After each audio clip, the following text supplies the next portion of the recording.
The room was soundproof, but Michael could still hear the hum. It wasn't coming from the ceiling or the floor. It wasn't the AC or the fluorescent lights. It was inside him, a deep, low-frequency buzz that vibrated in his teeth and made his hands tremble when he tried to hold the pencil steady. He was sitting at the lab's observation desk in Cambridge, Massachusetts, surrounded by equipment he once believed in. He pressed the eraser end of the pencil into his temple, breathing through his nose like Dr. Kim had taught him. Focus sharpens the mind. Resistance dulls it. But something was wrong with that mantra now. It wasn't working. None of it was working anymore. On the monitor, Subject 19 sat perfectly still. A man in his late 50s with a military buzz cut, eyes closed, palms open, electrodes taped to his temples. His vitals were steady, but his brain waves, Michael's jaw clenched, were not. They were impossible. Beta waves over 35 Hz, spikes in gamma bands that weren't supposed to occur in a resting subject. Activity in the pineal gland that contradicted every textbook Michael had ever studied. And the real kicker, when 19 focused on the static-filled screen in front of him, the noise shifted. It responded to his attention, as if the machine could feel him. Michael stood up and paced. Dr. Kim would be back in 5 minutes. He had to decide whether to show her the feed or delete the recording. The NDA he signed said everything went to the lead researcher first, but if she saw this, she'd lock it down, like she did with 12 and 14, like she always did. He couldn't let that happen again. He grabbed his phone and hit record. This is Michael Beckett, Junior Researcher, 2:14 a.m. June 6th. Subject 19's neurofeedback indicates non-local response to intention. The waveform, it mirrors Sheldrake's morphic resonance theory. This is the data we weren't supposed to get. It proves the field isn't just theory, it's real. Thought might actually shape matter, or at least organize it. He paused, wiped his forehead. They said it was all pseudoscience, that Sheldrake was dangerous. But what if we're the ones who've been blind? The door clicked behind him. Michael spun around, heart hammering. Dr. Kim stepped in, arms crossed, face unreadable. "You shouldn't be here this late," she said. "I know, I just couldn't sleep." Her eyes drifted to the monitors, then to his phone. "You recorded something?" Michael swallowed. "Just notes, for myself." She nodded slowly, then walked past him. Without looking back, she said, "Delete it." "Now." He stared at her. She turned. "Michael, I said—" "I heard you," he interrupted, his voice calm, too calm. "But what if I don't?" The hum got louder. Michael didn't sleep that night. He stayed in the lab long after Dr. Kim left, pretending to power down equipment while covertly backing up the recording to a thumb drive hidden inside a pack of chewing gum. Every time he glanced at the monitor, Subject 19's brainwaves pulsed like ocean tides, smooth, rhythmic, inexplicable. There was something eerie about it, not because it defied science, because it felt intentional, as if the mind behind those waves wasn't just processing, but transmitting. By 6 a.m., the morning crew began trickling in. Michael slipped out, earbuds in, blending into the flow of undergrads and night shift nurses swarming Harvard Square. Outside, Cambridge was already awake. Early joggers, delivery trucks, the smell of coffee and bus exhaust in the humid June air. But none of it felt real to him now. He ducked into a diner 2 blocks from campus and slid into a booth. The waitress, a woman in her 60s with silver braids and a name tag that read Doris, poured him coffee before he asked. "You look like you've seen a ghost," she said. Michael gave a dry laugh. "Something like that." He pulled out his laptop and inserted the thumb drive. The waveform data loaded in silence, no glitches, no corruption. Still there, still strange. He opened a secure chat window and hesitated. There were only 2 people he could trust. Jonah, his former roommate who now worked in neurotech for a startup in LA, and his sister, Eleanor, who'd always had a 6th sense for patterns most people missed. He messaged both. To Jonah, "Need you to look at something." "Can a person's thoughts alter random EM fields in real time?" To Eleanor, "Remember when you said our brains might be receivers, not just processors? I think you were right. Call me. He hit send. 5 minutes later, Jonah replied. Jonah, if this is what I think it is, you're in deep, man, like DARPA level deep. You sure you want to go down this road? Michael stared at the screen. The cursor blinked like a heartbeat. Michael, too late, I'm already on it. Doris came back, refilled his cup. You a student? Researcher, he muttered. She studied him. Be careful with what you dig up, honey. Some truths aren't buried, they're hidden. He looked up sharply. What do you mean? Doris gave a tight smile and walked away. Michael's phone buzzed. Unknown number. He answered without thinking. A voice, low and unrecognizable, spoke one word. Stop. Then the line went dead. He froze. No one knew about the recording. No one except Kim. And now, whoever that was. His laptop dinged. A new email. No sender. Subject line. The field watches back. The attachment was a single image. A still frame of him, taken from the lab's surveillance camera. Time-stamped from an hour ago. Michael closed his laptop. His hands were shaking again. By midday, Michael had booked a one-way ticket to New York City. He told no one, not Dr. Kim, not his advisor, not even Elena. If someone could hack the lab's internal surveillance and call his personal number from an untraceable line, staying in Cambridge was suicide. He didn't know who they were yet, but he was certain of one thing. They weren't just watching, they were waiting. As the Amtrak train pulled out of South Station, he slumped into the window seat, heart racing with every vibration of the track. The drive through Connecticut blurred past. Harbors, suburbs, brief glimpses of lives untouched by the invisible war he'd just stepped into. Across from him sat a man in a navy suit, clean-shaven, sunglasses on, reading The New Yorker without turning a single page. Michael tried not to stare, but something about the man was off, too still, too perfect. When the conductor passed by, Michael reached for his ID and froze. His wallet was gone. He checked his bag. His laptop was still there, but the thumb drive was missing. No. He tore through his backpack, unzipped every pocket. Empty. The man in the navy suit hadn't moved. Michael stood up. Hey, excuse me, have you seen... The man turned to him slowly and smiled. Not with his mouth, with his eyes. Michael stumbled back. His skin went cold. The man leaned in, voice low but calm. You don't need the files. You are the file now. What? The man reached into his coat and pulled out something small and plastic. He placed it gently on the seat between them. Michael's thumb drive. Michael snatched it. I don't know who you are, but stay the hell away from me. The man nodded, almost sympathetically. I'm just a witness like you. Witness to what? To the moment the old world cracks open. Michael sat down slowly, gripping the edge of the seat. You're with them? The man tilted his head. Who is them, Michael? You tell me.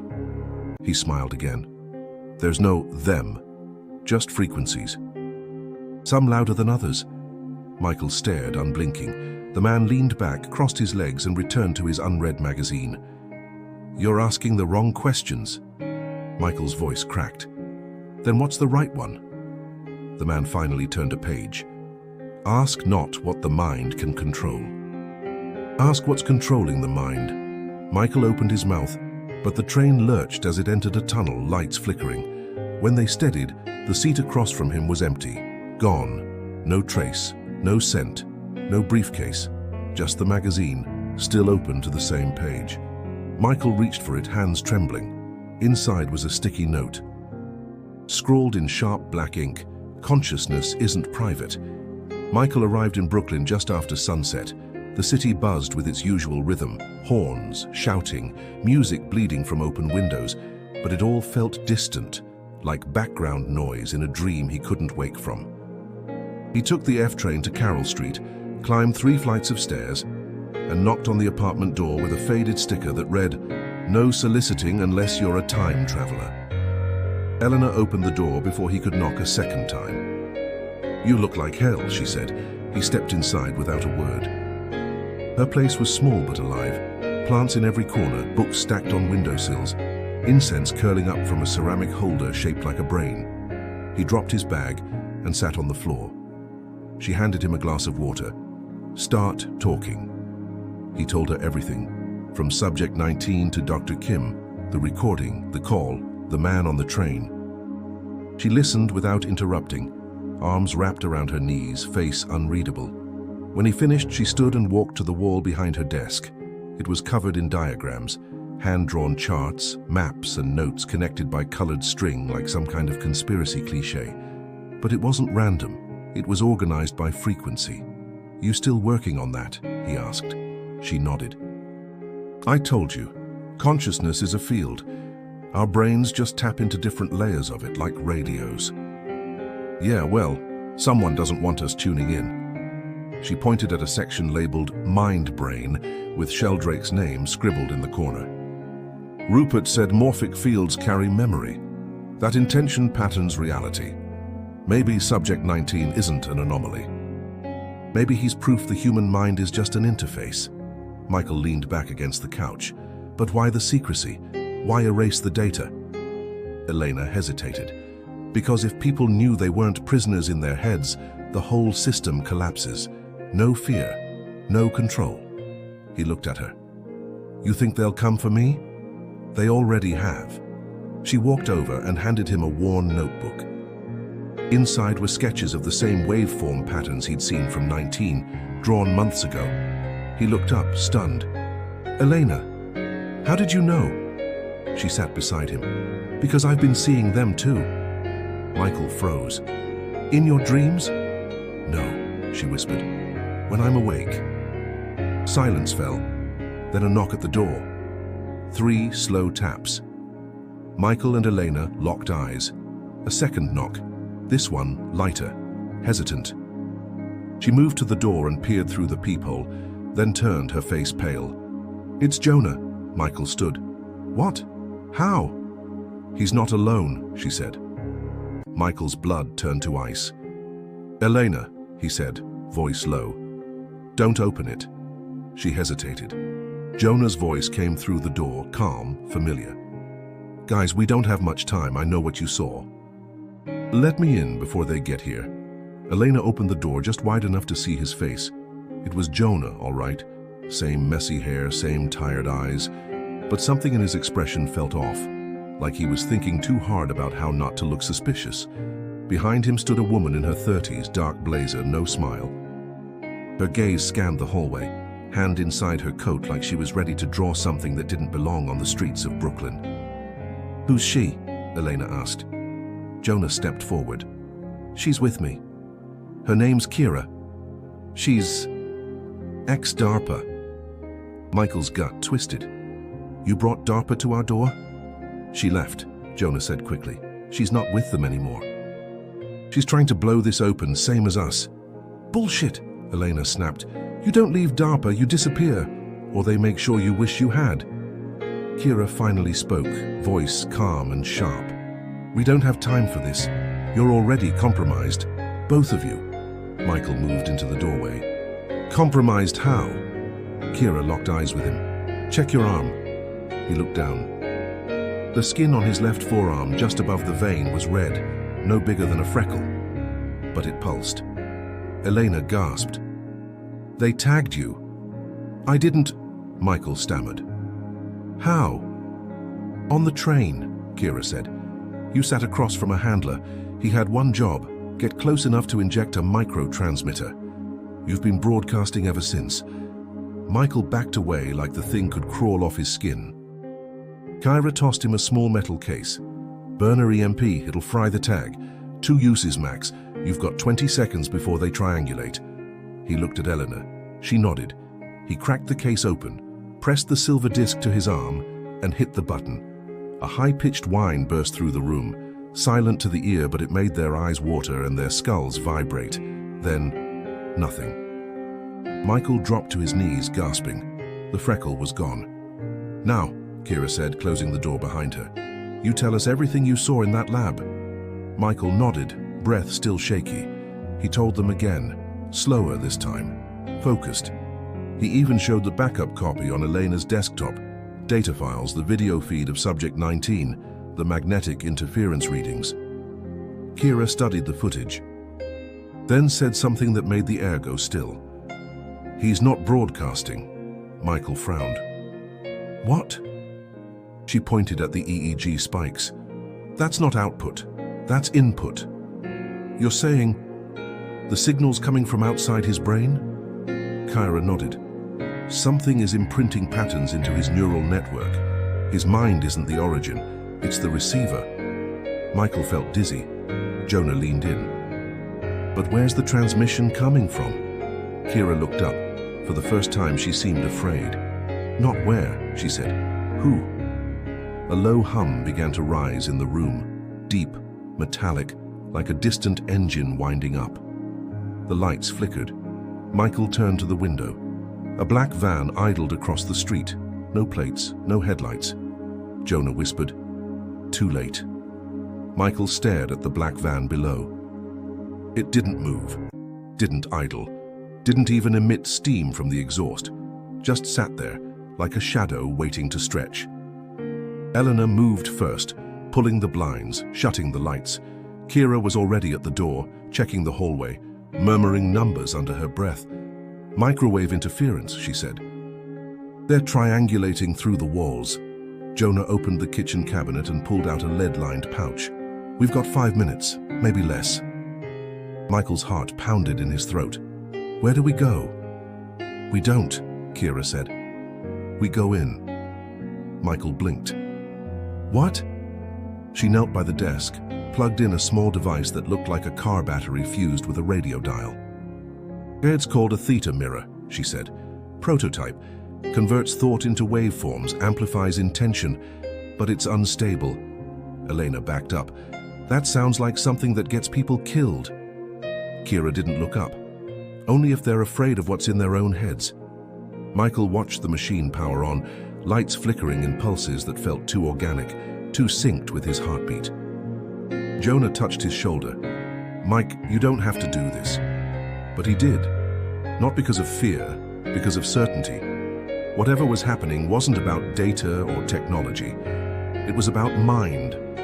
And somewhere deep in his own, something was starting to wake up.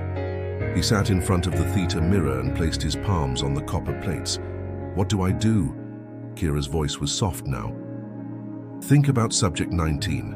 Remember how the static shifted when he focused. Thought is not noise, it's a tuning fork. Set your frequency." Michael closed his eyes. He thought of the hum, of the impossible brainwaves, of the man on the train. Then he felt it. Something clicked. Not in the machine, in him. It was like flipping a radio dial inside his chest. He wasn't sending out thoughts. He was receiving. Images rushed into his mind like a flood. Symbols, shapes, faces he'd never seen. A spiral of numbers, a child standing in a wheat field. A whisper, "We are not inside you. You are inside us." He gasped. The room dimmed. The theta mirror glowed. And then, the black van exploded in a flash of blue light. Everyone hit the floor. The windows shattered. A long silence followed. Dust. Smoke. Sirens faint and far away. Michael sat up. His nose bled. Elena rushed to him. "Michael, what the hell just happened?" He looked at her. "I didn't do it," he said quietly. "I just listened." Kira crawled to the window. The van was gone. Not destroyed. Gone. No debris, no crater. Just a scorched imprint where it had been. "They pulled the transmission," she whispered. "They cut the feed." Jonah said nothing, just stared at the theta mirror still humming gently. Michael stood, blood drying on his lip. "They'll come back," Elena said. Michael nodded. "Next time we'll be ready." Sheldrake was right. The mind doesn't just think, it connects. And now the frequency had changed forever. 3 weeks later, Michael walked alone through a service tunnel beneath Washington, D.C. The hallway was narrow, concrete walls slick with moisture, lit only by red emergency strips that pulsed like a slow heartbeat. He had no map, just a memory. Kira's voice still echoed in his head. If anything happens to me, go to the coordinates. The truth's not online. It's buried. And she was gone. Disappeared during a staged electrical fire in Manhattan. No body, no trace. Just static on every security feed the night she vanished. At the end of the tunnel, a rusted vault door stood half open. He stepped inside. The room was silent, cold, sterile. A single desk, a projector, and hundreds of reels labeled in code. But one stood out. Archive 19RS. His hands trembled as he loaded it. The film flickered to life on the far wall. A man appeared, not Subject 19, Rupert Sheldrake, younger, alive, calm. If you're watching this, Sheldrake said, then you've seen what they refuse to study. You've heard the hum, felt the interference. You're not paranoid, you're attuned. Michael leaned in, breath shallow. There's a field, Sheldrake continued, older than language, beneath thought. Most will never sense it. Some do but dismiss it, and a rare few resonate. The screen flickered. Sheldrake's eyes narrowed. You're one of them, aren't you? Michael blinked. Sheldrake smiled just slightly. Then listen closely. They don't want to control your mind. They want you to believe it's yours, that it ends where your skull begins, but it doesn't. You are a node. And now you're lit. The reel ended in silence. Michael sat there, the hum returning faintly in the walls. For the first time, he didn't fear it. He understood. The mind wasn't the enemy. It was the doorway, and someone, or something, was waiting on the other side.